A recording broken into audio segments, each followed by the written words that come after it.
Welcome friends, narration part 18. We have some sentences today with the must. ऐसे कुछ sentences हम करेंगे जिसमें must का इस्तेमाल हो, उसकी narration कैसे change करेंगे, indirect में कैसे लेके जाएंगे. देखिए फर्स्ट सेंटेंस हमारे पास जैसे एग्जाम्पल है हमारे पास, the teacher, शॉर्ट में लिख रहा हूँ मैं टीचर को. The teacher said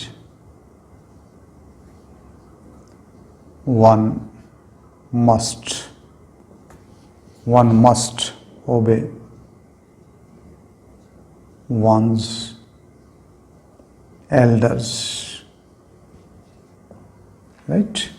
तो इसको कैसे देखिए, इसमें मस्ट जो है यहाँ पर मोरल ऑब्लिगेशन, एक नैतिक फर्ज इसमें शो कर रहा है कि हमें अपने बड़ों के ओबे करना चाहिए, उनकी बात माननी चाहिए.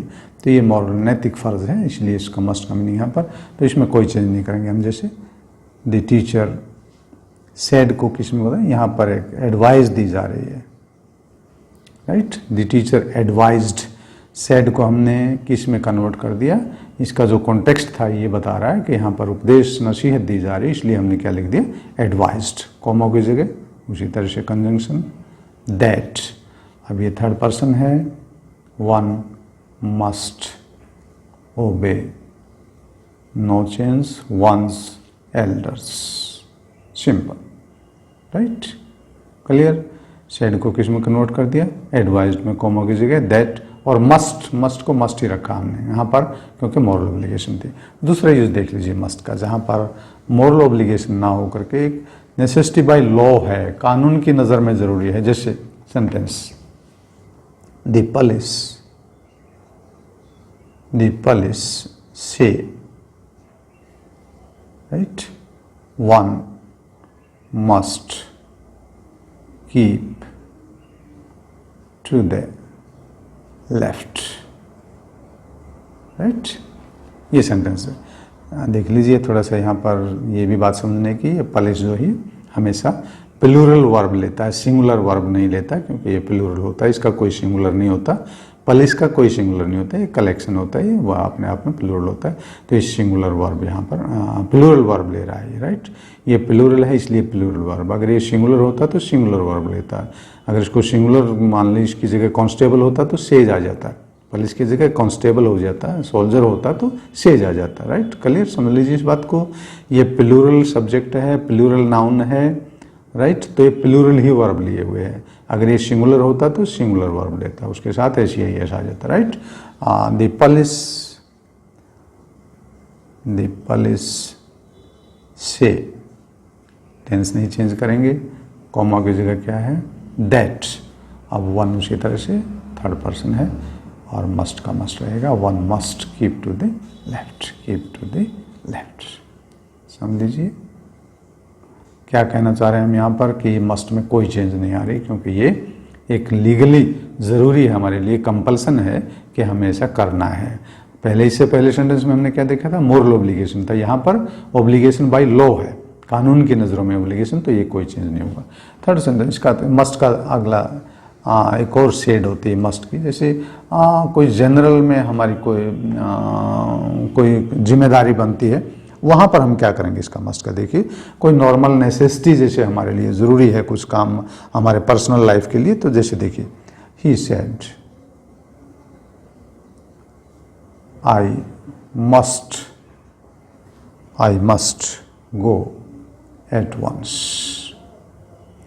ये यहाँ पर ना तो कोई मॉरल ऑब्लिगेशन है, ना कोई लीगली कोई ऑब्लिगेशन है. इसको हम कैसे चेंज करेंगे, ही सेड दैट. अब आई जो है फर्स्ट पर्सन है, change according to the subject of the reporting clause है, दैट ही, राइट. अब मस्ट को यहाँ पर कैसे चेंज करेंगे, यहाँ पर उसकी मजबूरी है, उसके लिए जनरल नेसेसिटी है, तो यहाँ पर हैड टू.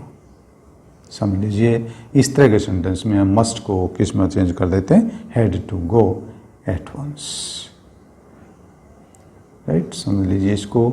अभी ऊपर वाले सेंटेंस में पहले किए थे उसमें मस्ट को मस्ट ही रखा था हमने, लेकिन यहाँ पर मस्ट को किस में कन्वर्ट कर रहे हैं, हैड टू में. एक और सेंटेंस देखते हैं, जैसे he says comma I must go tomorrow.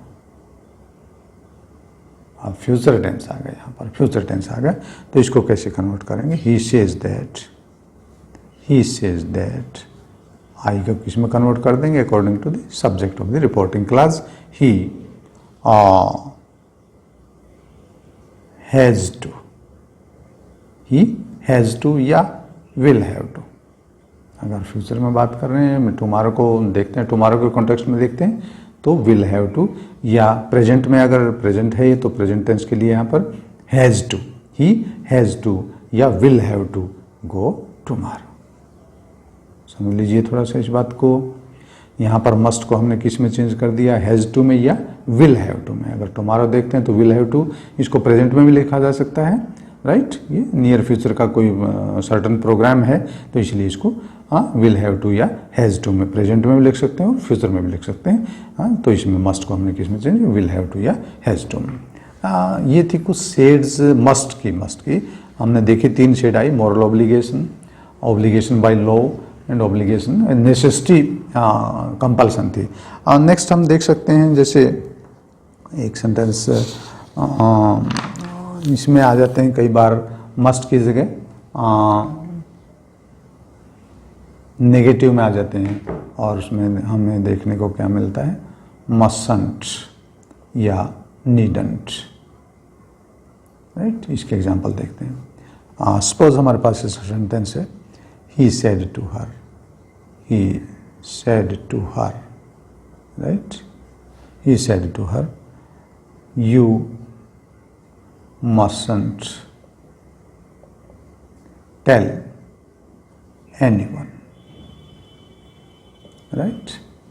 तो इसमें he asked her, he asked her that, commas की जगह that, he asked her that you according to the object of the reporting class she, right।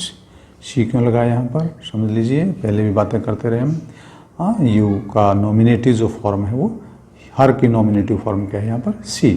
और mustn't हमने बताया कि इसमें कोई चेंज नहीं करेंगे, mustn't tell anyone। क्लियर? सिर्फ क्या चेंज किया है? सिर्फ प्रोनाउन का चेंज किया हमने और कोई चेंज नहीं किया। कहने का मतलब मस्टंट और नीडंट जब दे रखे हों तो उसको एज इट इज़ हम यूज़ करते हैं, उसमें कोई चेंज नहीं करते। अब नीडंट का एक एग्जांपल देखते हैं, जैसे नीडंट। सपोज नीडंट सेंटेंस हमारे पास, he said to me, he said to me, you needn't wait. You needn't wait. He told me या asked me, he told me that you, according to the object, I needn't wait. Right? This is the way how we can change such sentences that contains mustn't, needn't and must. Mustn't ये contracted form है, must not को contract करके mustn't और need not को contract करके needn't. So this was some sentences having must and mustn't. कुछ sentences और हैं हमारे पास, जैसे देख लीजिए, बात चल रही मॉडल्स की बात चल रही है। जैसे हमारे पास मान लीजिए सेंटेंस में है, पास्ट के मॉडल हैं, वुड है, कुड है, शुड है, ओके, माइट है, ऑट है, राइट। और है हमारे पास जैसे हैड बेटर है, हैड बेटर, यूज्ड टू है, राइट। तो जब इस तरह के वर्ड्स भी नरेशन में यूज़ किए गए हों सेंटेंस में, तो इनमें भी हमने कोई चेंज नहीं करना है, एज इट इज़ इनको यूज़ करेंगे, कोई चेंज नहीं करना है, एज इट इज़ सेंटेंस। एक एग्जांपल जैसे देखते हैं, right. He said I would be there, I would be there, ये सेंटेंस है। वुड का इस्तेमाल हमने किया।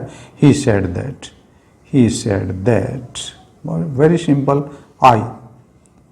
ही वुड बाकी यूँ कहें, राइट। नेक्स्ट इसी तरह से मान लीजिए एक सेंटेंस लेते हैं हम, हेड बेटर का लेते हैं, had better, had better. He said to me you had better consult the doctor, right. had better का मीनिंग समझ लीजिए थोड़ा सा। had better का मीनिंग होता है it is right time for you to do something, आपके लिए सही वक्त है, आपके लिए बहुत ज़रूरी है कि इस वक्त आप ये काम करें। यहाँ पर क्या कह रहा है कि आपके लिए बहुत ज़रूरी है इस वक्त, आपके लिए राइट है कि आप डॉक्टर की सलाह ले लें। अगर आप डिले करेंगे तो आपको कॉन्सिक्वेंसेस डिफरेंट हो सकते हैं, उसका रिजल्ट जो है हार्मफुल हो सकते हैं। तो हेड बेटर, तो इस तरह के सेंटेंस को he said to me, he asked me, he advised me, जो भी है कुछ भी आप लिख सकते हैं। That you according to object, that I, had better का हेड बेटर यूँ कहेंगे, नो चेंज, अभी हमने बताया था I had better consult the doctor, बाकी यूँ कहेंगे, right. So this is something, ये जितने भी इस तरह के वर्ड्स हैं तो इनको जब इनडायरेक्ट में लेके जाते हैं तो इनमें कोई चेंज नहीं करते। वुड का वुड रहेगा, कुड का कुड, शुड का शुड, माइट हो, हेड बेटर यूज टू, जैसे कि हमने आपको अभी एग्जाम्पल्स दिए। तो this is something about the use of modals, how can they be changed और not changed according to the context of the sentence. So this is something about the narration part 18. Thank you so much.